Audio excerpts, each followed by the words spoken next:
Bella, terima kasih. Pak Yeka, Assalamualaikum warahmatullahi wabarakatuh. Yang saya hormati, saya banggakan Pak Yeka Indra Pratika selaku pimpinan dan pengampu untuk wilayah Banten, eh, rekan-rekan media yang berbahagia. Terima kasih atas waktu dan kesempatannya. Mohon maaf waktunya terlambat 1 jam ya dari yang kita rencanakan. Baiklah, kami akan menyampaikan eh, laporan ya hasil pemeriksaan yang dilakukan oleh Ombudsman Republik Indonesia perwakilan Provinsi Banten terkait permasalahan marga laut di Kabupaten Tangerang yang merugikan perekonomian nelayan, petambak dan masyarakat sekitar. Eh, Lanjut, Bapak Ibu, sebagaimana kita ketahui, Ombudsman adalah lembaga pengawas pelayanan publik, di mana sesuai dengan undang-undang tugas kami berwenang melakukan pengawasan atas penyelenggaraan pelayanan publik yang dilakukan oleh penyelenggara negara dan pemerintahan, termasuk BUMN, BUMD, dan pemerintah daerah. Ya, dalam tugas dan wewenang Ombudsman itu salah satunya adalah inisiatif pemeriksaan atas prakarsa sendiri. Nah, untuk masalah ini meskipun kami mendapatkan aduan dari masyarakat, tapi karena berbagai pertimbangan akhirnya kami lakukan sebagai investigasi pemeriksaan atas prakarsa sendiri. Lanjut. Sesuai dengan Undang-Undang 25 tahun 2009, pelayanan publik itu meliputi pelayanan jasa, pelayanan administratif, dan pelayanan barang. Nah, pagar laut ini kami yakini adalah bentuk pelayanan publik. Kenapa? Karena ini terkait bagaimana akses para nelayan dalam memenuhi kehidupannya. Jadi dengan adanya pagar laut ini, maka terganggulah ya akses bagi masyarakat untuk mendapatkan kehidupannya, perekonomiannya, sehingga kita menganggap ini adalah terkait dengan pelayanan publik. Lanjut. Maladministrasi ini sendiri mungkin teman-teman sudah sering mendengar ya. Itu adalah perilaku perbuatan penyelenggara negara yang melawan hukum, melampaui wewenang, ya menggunakan wewenang untuk tujuan lain, kelalaian, pengabaian kewajiban yang menimbulkan kerugian material dan imaterial. Untuk kerugian itu sudah nyata, tentu sudah ada ya dari awal kita sudah sampaikan, nanti kami akan sampaikan juga. Tinggal kita sekarang memastikan bagaimana, apakah memang bentuk maladministrasinya ini terbukti apa tidak. Bapak Ibu, ya, awal laporan adalah 28 November dan 2 Desember 2024 kami mendapatkan informasi dari masyarakat tentang keberadaan pagar laut di Kecamatan Kronjo. Jauh sebelumnya sebenarnya kami sudah dapat juga informasi dari Dinas Kelautan dan Perikanan tentang adanya pagar laut di kawasan Kronjo yang memang sudah dihentikan juga sebelumnya oleh Dinas Kelautan dan Perikanan. Namun tanggal 28 November ini kami mendapatkan informasi ternyata masih ada. Sehingga tanggal 5 Desember 2024 kita bersama Bapak Eka Indra Pratika melakukan kunjungan lapangan dan melakukan pengecekan atas keberadaan pagar laut yang memang masih ada. Dan semua saya yakin teman-teman sudah tahu. Lanjut. Proses pemeriksaannya kami melakukan pemeriksaan perundang-undangan, salinan dokumen, 2 kali kunjungan lapangan, ya, lalu mengundang keterangan ahli dari Pusat Kajian Laut Sumber Daya Pesisir dan Lautan IPB, lalu hampir semua pihak sudah kami undang, ya, semua pihak yang terkait dan terlapor sudah kami undang dari DKP Provinsi Banten, Kemenko Perekonomian, KKP, ATR BPN, KLH, BI, Kanwil BPN Banten, dan Kantah Kabupaten Tangerang. Baik apakah undangan itu memang pemeriksaan di tempat atau kunjungan bersama di lapangan. Ya, dua-duanya atau sebagian di antaranya sudah diikuti oleh para pihak tersebut. Lanjut. Nah, berdasarkan perhitungan kami, ya, ini minimal kerugian yang dialami oleh hampir 4.000 nelayan itu mencapai sekurang-kurangnya 24 miliar. Sekurang-kurangnya, karena ada berbagai asumsi itu dari jumlah bahan bakar yang bertambah antara 4 sampai 6 liter solar per hari dengan beberapa nelayan yang kita harap itu mewakili ya dari kerugian yang dialami oleh nelayan. Lanjut. Nah, lanjut. Sebelum itu, temuan pendapat. Pertama adalah kami menyatakan bahwa memang ada maladministrasi. Ya, kami mengapresiasi upaya yang sudah dilakukan DKP di saat mendapatkan laporan masyarakat, langsung melakukan kunjungan lapangan, melakukan penghentian di saat panjangnya masih 10 km, berkoordinasi dengan KKP, ya, tapi membutuhkan waktu yang cukup lama sampai dengan 22 Januari kemarin baru lakukan pembongkaran. Dengan kami memahami dengan segala keterbatasannya, baik dari sisi sumber daya dan segala macam, KKP sudah berupaya. Tapi upaya itu ternyata belum maksimal dengan kenyataan bahwa membutuhkan waktu yang lama untuk pembongkaran dan panjang yang semakin bertambah dibanding saat dihentikan. Untuk itu kita meminta agar DKP mengkoordinir, mendorong, menuntaskan penertiban pembongkaran pagar laut yang saat ini masih tersisa. Informasi terakhir kan sekitar 11 km ya. Agar dituntaskan, diselesaikan. Yang kedua, berkoordinasi dengan pihak terkait dua atau KKP maupun aparat penegak hukum untuk menindaklanjuti adanya indikasi pemanfaatan ruang laut baik secara administratif maupun pidana sebagai salah satu upaya penegakan hukum pencegahan serta pemberian efek jera. Kita juga memahami bahwa fungsi pengawasan wilayah tidak hanya DKP tapi juga ada instansi vertikal dan instansi pusat lainnya yang memiliki tugas di sana. Tapi bagaimanapun sesuai dengan undang-undang ya bahwa 12 mil laut itu memang merupakan tanggung jawab wewenang dari kelolaan dari pemerintahan daerah. Lanjut. Yang kedua, kita meyakini ada indikasi yang kuat bahwa keberadaan pagar laut ini adalah dalam rangka upaya menguasai ruang laut. Ya.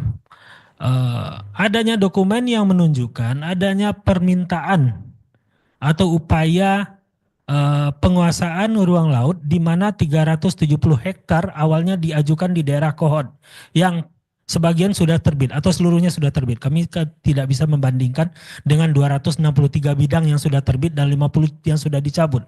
Tapi pengajuan itu 370 hektar. Nah, pihak yang sama atau lembaga yang sama yang mengajukan itu mengajukan kembali seluas 1.415 atau hampir 1.500 hektar yang itu berdasarkan peta yang diberikan ya itu ujung terluarnya yang mereka ajukan itu sama persis dengan pagar laut. Jadi yang digambar itu yang peta ini dari BIG. Jadi peta ini dari BIG kita mendapatkan dokumen pengajuan untuk haknya permintaan itu lalu kita minta di overlay oleh BIG dan muncul bahwa yang garis terluarnya sama persis dengan garis pagar laut sehingga kita meyakini bahwa itu adalah munculnya pagar laut ini memiliki korelasi yang sangat kuat dengan pengajuan hak di laut. Ya, yang modusnya adalah bagaimana menaikkan status girik menjadi tanah, sama seperti yang terjadi di Kohod. Jawab Pak Badli dipertegas lagi bahwa pengajuan yang 1.415 itu adalah yang diarsir garis pink itu bukan? Ya, yang diarsir itu pada daerah itu adalah daerah yang diajukan dan itu sama persis dengan daerah pagar laut. Jadi batas ujungnya itu adalah yang berwarna pink itu. Nah itu adalah batas bagian terluar dari pagar laut. Nah, dan itu jadi pengajuannya itu sama persis dengan pagar laut. Ya, salah satu suratnya menyatakan bahwa guna mengidentifikasi kepemilikan pertama, artinya adalah pengajuan girik menjadi hak, maka mereka akan membangun secara tradisional sekatan-sekatan berupa cerucuk dari bambu. Ya, itu dinyatakan jelas dari surat pengajuan tersebut akan membangun secara tradisional berupa cerucuk-cerucuk dari bambu ya yang menyerupai sekatan-sekatan sehingga memudahkan identifikasi. Kami menenggarai identifikasi di sini adalah pengukuran. Karena kalau enggak gimana caranya mengukurnya kan? Batasnya tidak ada. Ya, jadi kita meyakini bahwa ada indikasi yang sangat kuat keterkaitan antara pengajuan ini. Dan keterkaitan yang sangat kuat antara pengajuan yang pertama dengan yang kedua. Pengajuan yang pertama adalah yang di Kohod yang sudah terbit. Pengajuan yang kedua ya meskipun dari teman-teman BPN menyatakan belum masuk suratnya ya, tapi proses ke Kementerian KKP itu sudah dilakukan, ya, sudah dilakukan, meminta apakah di sana termasuk wilayah laut atau bukan. Nah, itu sudah ditindaklanjuti oleh KKP dengan menyatakan itu bukan. Hal yang sama ternyata terjadi juga yang di Kohot, tapi kan tetap timbul. Jadi kita mendorong agar aparat penegak hukum mengusut tuntas indikasi pidana tersebut. Ya, ini indikasinya, dan tentu saja terkait dengan pengajuan perizinan dan segala macam itu tentu harus didalami lagi. Ya, karena ini melibatkan 16 desa dari 6 kecamatan yang mengajukan surat untuk dilakukannya pengukuran dan pemastian apakah itu memang dilakukan ada di area laut atau bukan. Nah, kami juga mencatat ada beberapa indikasi pidana yang lainnya. Yang pertama, sebagaimana kita tahu, itu pagar tidak berizin, ya, potensi dampak terhadap lingkungan, gangguan ketertiban umum, kerugian masyarakat yang kami perkirakan minimal adalah sebesar 244 miliar, adanya upaya penguasaan ruang laut yang dibuktikan dengan beberapa dokumen yang kita peroleh, dan adanya peredaran 2 surat yang diduga palsu yang digunakan untuk mendukung upaya, ya, pengajuan mendapatkan wilayah ruang laut tersebut. Ya, jadi kita berharap dan berkeyakinan ini indikasi kuatnya pagar laut itu motifnya adalah penguasaan ruang laut. Ya, makanya jangan sampai yang 1.500 itu tetap ditindaklanjuti, ya, sehingga terulang lagi kejadian yang di Kohot. Terus, dan yang berikutnya adalah bahwa berdasarkan hasil pemeriksaan, Ombudsman berpendapat bahwa pagar laut tersebut berada di 5 kecamatan dari 6 kecamatan yang ada PSN-nya. Jadi berada di luar, di depannya, ya, wilayahnya. Sehingga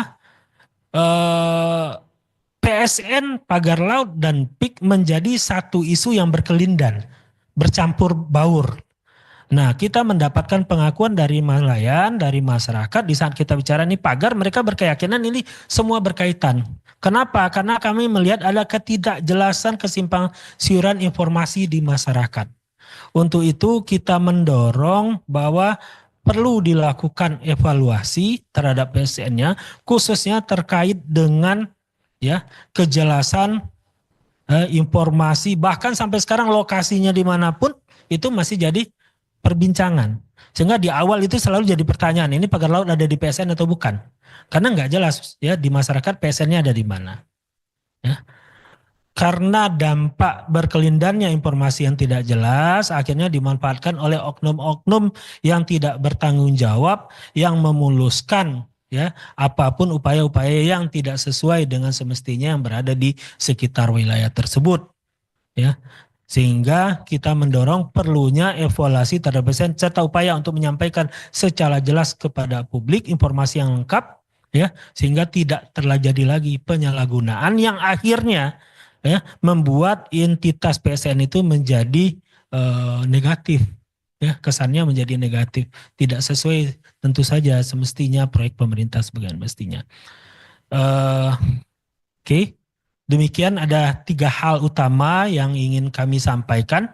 Yang pertama adalah tadi bahwa kita memang dugaan maladministrasinya itu ada, tindakan korektif yang kita sampaikan adalah penuntasan pencabutan dan upaya untuk berkoordinasi dengan pihak terkait. Yang kedua adalah terkait dengan pidananya.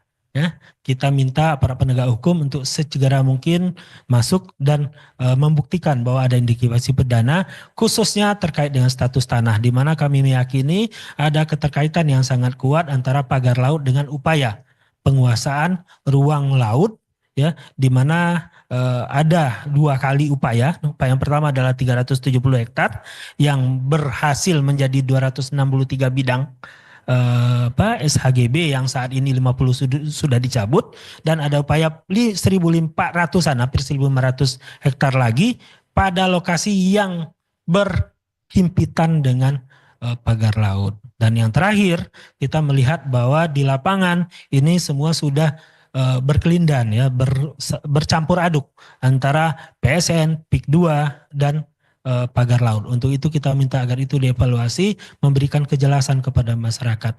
Nah, hal-hal ini tentu saja tidak semuanya berada di kewenangan kami. Kami mendorong agar semua pihak yang terkait, termasuk juga aparat penegak hukum, untuk dapat bekerjasama menyelesaikan permasalahan tersebut.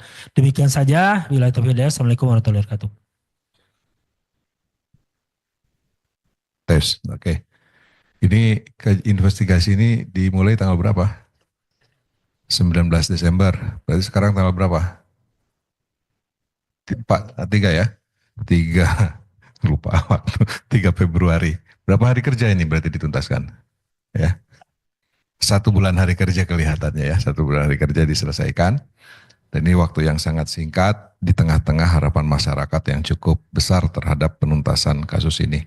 Jadi kawan-kawan tadi sudah dilihat, disaksikan sendiri bahwa temuan-temuan dari yang telah dilakukan dari investigasi atas prakarsa sendiri yang dilakukan oleh Ombudsman Republik Indonesia Kantor Perwakilan Provinsi Banten. Jadi intinya tadi ada maladministrasi dalam rangka pengawasan wilayah laut yang dilakukan oleh Dinas Kelautan Perikanan Provinsi Banten. Yang kedua juga tadi disebutkan bahwa terdapatnya temuan bahwa status hak atas tanah yang dari pagar laut itu terindikasi untuk menguasai hak atas tanah. Nah, karena bukan hanya persoalan di Kohot yang sebanyak 263 bidang tanah, tetapi juga sudah ada pengajuan terkait dengan 104.415 bidang tanah dari 1.415 hektar dari 16 desa di 6 kecamatan yang ternyata menurut keterangan dari BG setelah di-overlaykan persis sama dengan adanya pagar laut ini. Selain itu, Ombudsman Perwakilan Banten juga menemukan adanya 6 indikasi pelanggaran pidana yang nanti ini didorong agar APH bisa segera menindaklanjutinya. Dan yang terakhir adalah terkait evaluasi terhadap PSN. Karena persoalan pidana bukan wewenang Ombudsman, ya berarti itu nanti Ombudsman mendorong saja. Silahkan itu APH bergerak, ya kalau APH tidak mau bergerak monggo, itu kewenangannya APH sendiri. Terus kalau terkait PSN karena itu bukan kewenangan perwakilan, nanti kami akan berkoordinasi dengan seluruh jajaran anggota Ombudsman Republik Indonesia, 8 orang lagi, apakah PSN, evaluasi PSN ini nanti akan ditindaklanjuti. Termasuk juga terkait dengan status hak atas tanahnya, apakah nanti akan menjadi investigasi susulan dari Ombudsman Pusat. Nah, mungkin informasinya akan disampaikan bisa saja seminggu 2 minggu yang akan datang karena mekanismenya harus dimusyawarahkan dalam rapat pleno antar pimpinan. Jadi kawan-kawan media itu saja yang bisa disampaikan dalam acara kali ini. Terima kasih atas perhatiannya. Wabillahi taufiq wal hidayah. Wassalamualaikum warahmatullahi taala wabarakatuh.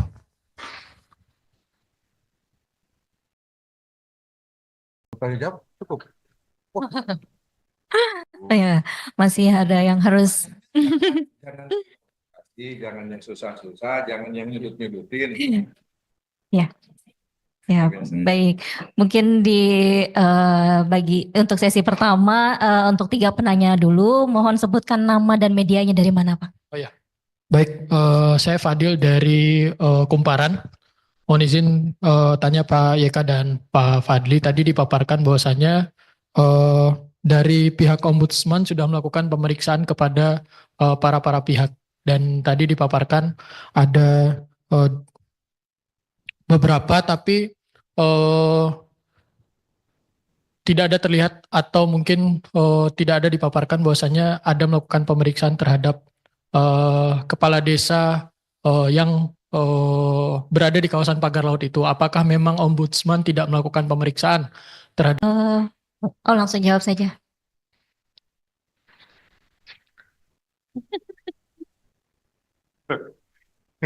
Oke, baik kawan-kawan. Nah, karena saya sebagai pengampu Provinsi Banten, jadi apapun yang dilakukan oleh Kantor Perwakilan Ombudsman Provinsi Banten selalu berkonsultasi.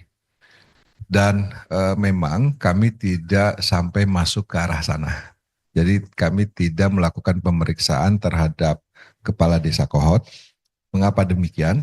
Karena framing yang kami hasilkan dari berbagai permintaan keterangan itu masuknya ke arah pidana. Itu masuknya ke arah pidana, dan untuk masuk ke arah sana ombudsman tidak berwenang. Walaupun kan itu ada prosedur ya, tapi ujung-ujungnya nanti akan melanggar pidana. Oleh karena itu nanti ini di dalam poin 6 ya, ada 6 hal kan yang terindikasi pidana. Salah satunya itu adalah terkait dengan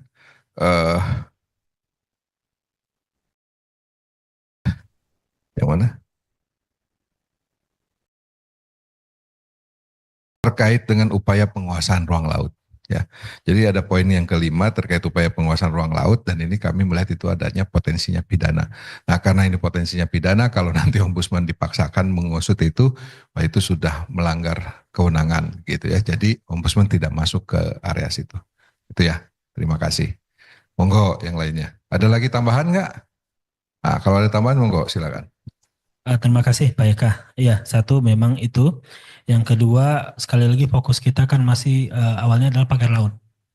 Sedangkan itu sebenarnya lebih lari kepada penguasa ruang. Ya, dengan adanya beberapa surat dari kepala desa itu kan. Nah, itu nanti kaitannya bukan dengan pagarnya, tapi lebih kepada penguasa ruangnya. Demikian.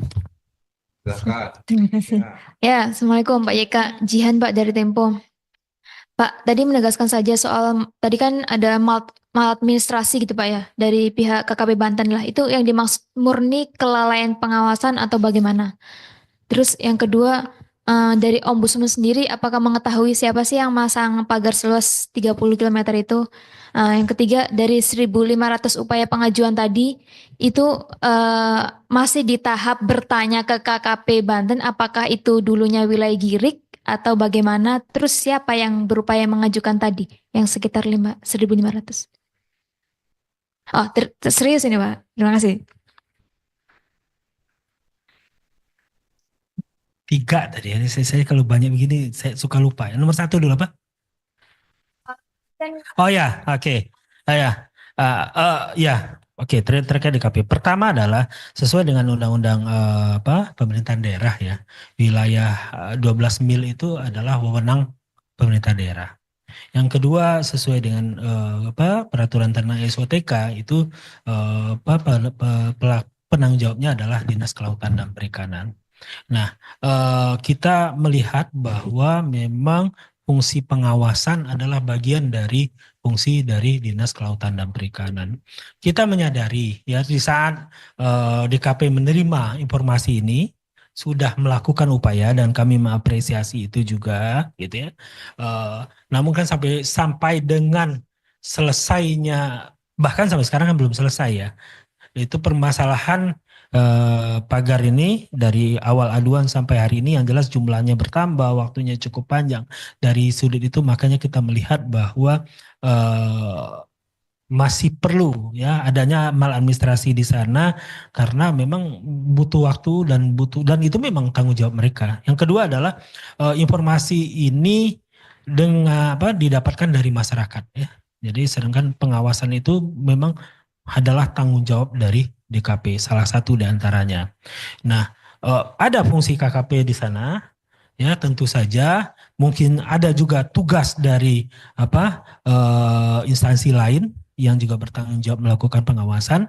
Tapi terkait dengan aduan nelayan yang terdampak langsung oleh pagar laut ini, kami meyakini ada kelalaian dari DKP, minimal menindaklanjutinya membutuhkan waktu yang sangat lama sehingga berkepanjangan lah, bahkan bertambah panjang lah pagar laut itu yang awalnya cuma 7-10 km menjadi 30 km dan membutuhkan waktu 4,5 bulan ya, sampai kemarin di tanggal 22 Januari dilakukan pencabutan. Itu yang pertama. Yang kedua apa tadi? Ada upaya KKP melaporkan kepada DKP. Melakukan patroli, DKP melaporkan kepada KKP, melakukan patroli secara bersama-sama, menghentikannya juga, ya, menghentikan di bulan Oktober ya kalau saya tidak salah, menghentikan. Tapi kenyataannya kan satu, itu bertambah panjang. Yang kedua, penyelesaiannya karena bertambah panjang akhirnya kan menjadi bertambah berat. Ya, di sisi situ kita melihat bahwa ada maladministrasinya di sana. 7 sampai 10 kilo aja.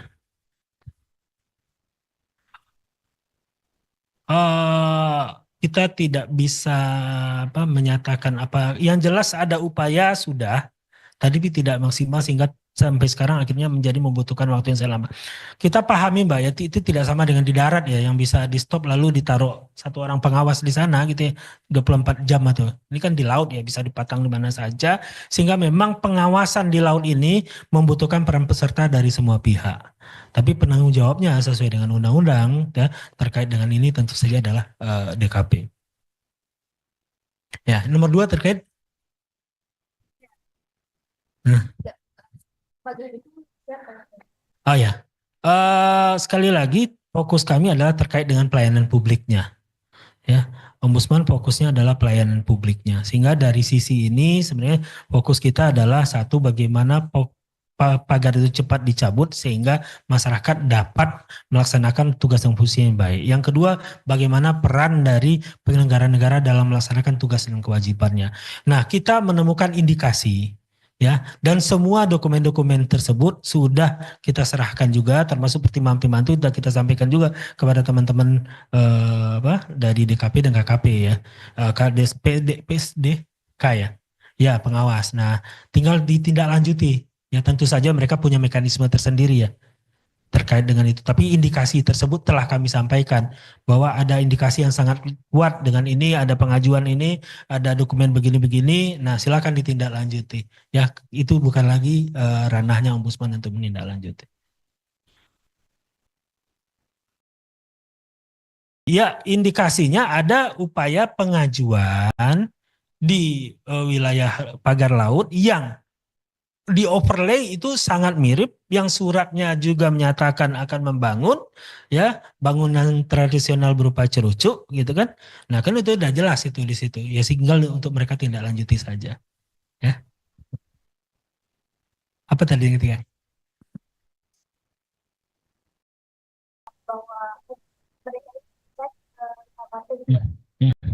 Oke, prosesnya berdasarkan keterangan para pihak bahwa proses itu menurut teman-teman ATR BPN belum sampai di ATR BPN, ya, dan sudah tidak diberikan rekomendasi oleh KKP. Cuma jangan lupa di yang 370 itu pun DKP tidak memberikan rekomendasi, tapi ternyata HGB-nya terbit kan gitu loh. Nah, kita juga berharap yang 1.500 ini karena dari KKP sudah tidak memberikan rekomendasi, jangan sampai nanti prosesnya tetap berlanjut ya, sehingga berulang kembali kejadian yang ada di Kohon.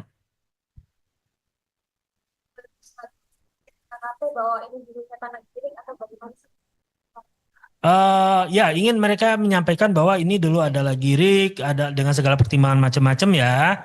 Lalu ingin menyatakan bahwa sekarang sudah ada tanah timbulnya, sehingga minta diterbitkan kembali, menanyakan apakah itu garis pantainya segala macam. Intinya seperti itulah. Aduh, saya judul. Coba dibuka di perihal sana. Coba dibantu. Suratnya coba sebutkan Pak.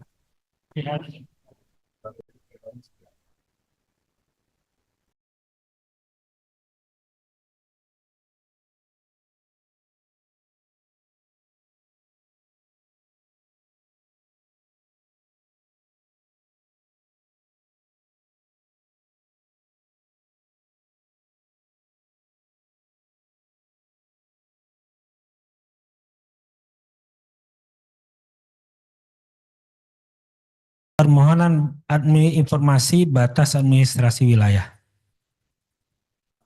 Informasi batas administrasi wilayah. Adanya permohonan informasi batas wilayah ini sekitar 1.400. Iya. Enggak, dia udah tahu kok. Cuma nanya-nanya aja.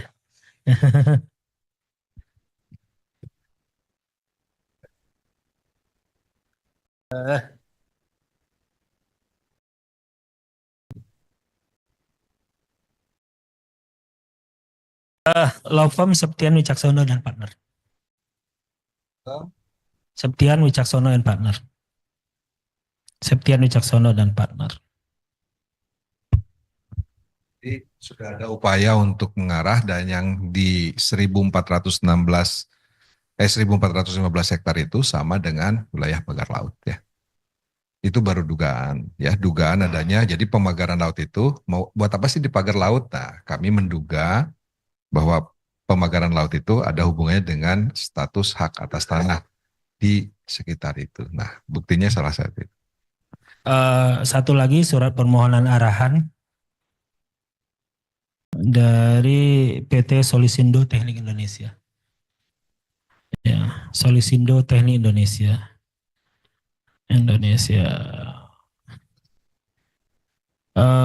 Memohonkan arahan batas-batas wilayah untuk rencana identifikasi bidang-bidang tanah yang berada di Kabupaten Tangerang, Banten untuk kepentingan penerbitan alas hak berdasarkan letter C yang telah terbit di lokasi tersebut. Totalnya 1.415 hektar dari 6 kecamatan tadi dengan jumlah kapling 389 kapling. Oke, bahwa menurut mereka bahwa pada bidang-bidang tersebut secara administratif telah tercatat pada buku kas C di 15 desa tersebut selama beberapa tahun berjalan, tapi tidak bisa dimanfaatkan karena adanya gelombang air laut dan pasang surung air laut. Dan pada saat kembali terlihat timbul lebih kurang 53 hektar. Makanya mereka meminta agar Direktur Perencanaan Ruang Laut, CQ Direktur Pengelolaan Ruang Laut Kementerian Kelautan dan Perikanan Republik Indonesia kiranya dapat menerbitkan surat keterangan dan rekomendasi perubahan zonasi dan peruntukan di lokasi yang akan dimintakan oleh masyarakat itu. Cukup ya, udah masuk, udah. Terus apalagi, udah beres ya kayaknya, udah sore loh ini 3.52.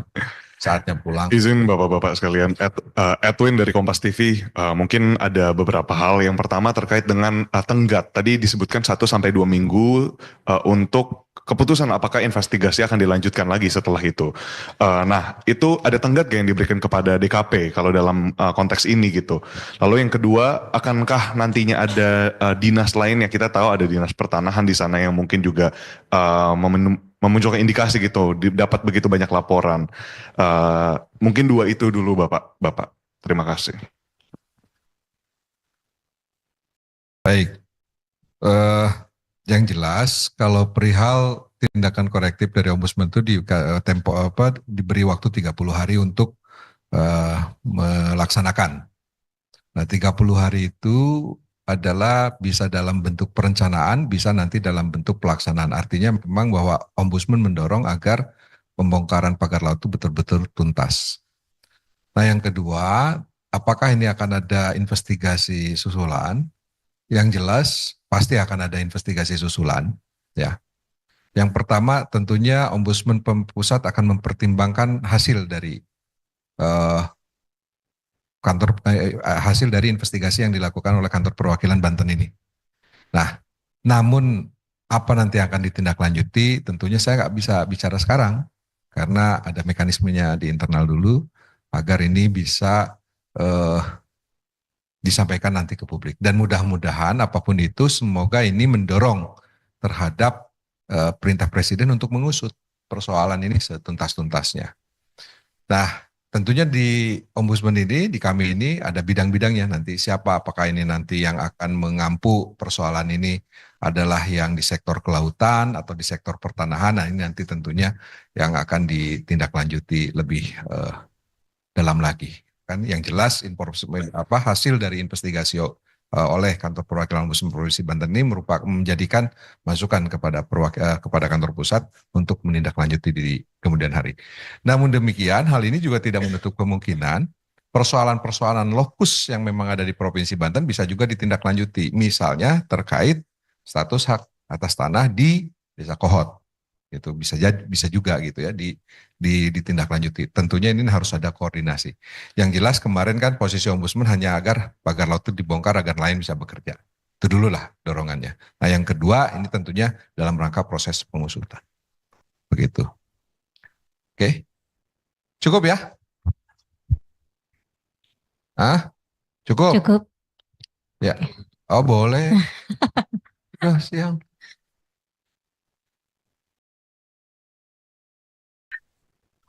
Selamat sore Bapak-Bapak. Saya Umay dari Tirto. Tadi kan dari Ombudsman ada permintaan untuk dari PSN menjelaskan lebih jelas gitu ya mengenai Bukan maksudnya gimana itu, tuh Pak yang soal PSN. Maksudnya itu hasil ini akan merekomendasikan, jadi dari Ombudsman Perwakilan Banten merekomendasikan kepada pusat agar melakukan evaluasi terkait dengan PSN. Gitu. Nah, apakah nanti kami akan melakukan evaluasi terhadap PSN? Itu yang tadi saya katakan. Ada waktu sekitar 1 minggu atau 2 minggu. Yang jelas dasarnya, mengapa ini yang dilakukan, mengapa ini perlu dilakukan? Karena pemagaran sepanjang 30 km itu selalu dengan modus ini PSN. Gitu. Nah, tentu ini menjadi ajang masuknya untuk mengevaluasi. Nah, tentunya ini menjadi PR nih sekarang bagi Ombudsman Pusat. Mau nggak masuk ke untuk mengevaluasi PSN ini? Gitu. Nah, tunggu waktulah 1 atau 2 minggu, sabar. Ya, nanti akan dikirimkan ke berbagai stakeholder secara lengkap, termasuk ke Menko Perekonomian, nggak apa-apa, termasuk kepada aparat penegak hukum, termasuk ke KKP-nya, gitu. Kalau laporan resmi terhadap pusat pasti ya, pasti itu sudah ban berjalan. Nah, nanti tinggal kami menindaklanjutinya nih, pusat.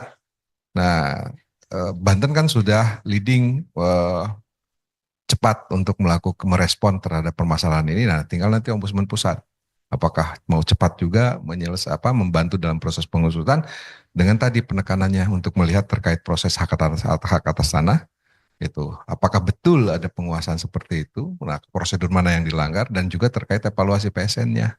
Ini merupakan pintu gerbang yang bagus sekali untuk mengevaluasi PSN. Nah, ini nanti tentunya kewenangan dari 9 pimpinan ini, mudah-mudahan bisa ada informasi sekitar 1 atau 2 minggu ke depan ya. Terima kasih. Selesai ya? Cukup ya. Yuk, terima kasih. Baik, terima kasih Pak Yeka, Pak Fadli atas paparannya. Terima kasih teman-teman media atas kehadirannya. Mudah-mudahan hasil investigasi ini juga dapat bermanfaat untuk masyarakat banyak. Saya pamit. Wassalamualaikum warahmatullahi wabarakatuh.